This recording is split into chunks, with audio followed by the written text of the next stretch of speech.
We want people to like what we want. We want people to agree with us. When you go on Twitter and you see somebody, there's a reason there's so many Twitter arguments. When you see somebody disagree with them, you want them to change your mind. You want them to acknowledge that you are right, as it makes us feel smarter. You want people to like the movies you like, sports you like. I've forced every single one of my friends to watch a UFC event with me because I want to watch with them. I want a sense of community, a sense of belonging. And that's really what community is. People who they think the same way. They agree on certain issues, and that's what strengthens the bond together. Many guys can literally just have a friend. Oh, you like the same football team? We're friends now. That's all it takes. And in that same vein, I want to challenge you to watch probably my favorite movie from last year. And it's not going to be what you think it is. My favorite movie from last year was Puss in Boots: The Last Wish. I know, an animated movie, a sequel 10 years after the original, a kids movie? Why would I ever waste my time to watch that? Well, for people who judge it because it's a kids movie, I just have to disagree with you. Just because a movie can be seen by kids doesn't make it purely a kids movie. The opening of Up still makes me tear up every single time I watch it.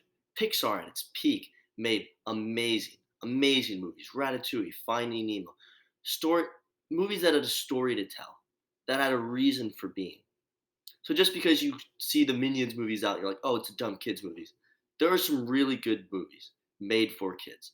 Movies with story, movies with emotion, and movies with meaning.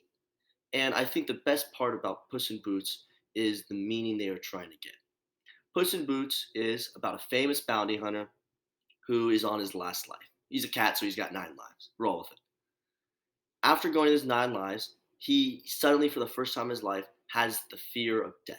He realizes he could die at any moment, and that terrifies him. He had lived an empty, frivolous life, no meaning, no building. He simply just did what he enjoyed, what was fun to him.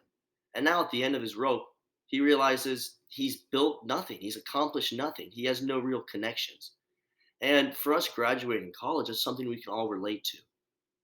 We, some of us spent through 2, 3, 4 years in college, and we're starting to realize, am I prepared for the real world? Do I have real, genuine connections that will last after? Am I going to be able to keep in touch with my friends from college? Who am I going to be? And it's a lesson that could be applied to all age groups. No matter your age, the fear of death is something that unites us. The goal of wanting to make something out of your lives. Even if a Christian, you're still afraid of death. No one's absolutely sure about Christianity being real. And just that the idea of nothingness, the unknown, it's terrifying. It's a really terrifying thought. But Puss is able, not going to get into spoilers, but he is able to grow as a character in the same way that we should grow, in the same way that we should watch this movie and realize how we should overcome our fears and discover our own meaning. So I challenge all of you. Movie's $3. It's less than 2 hours. Tonight, put it on, and I guarantee you, Friday in class, you will thank me.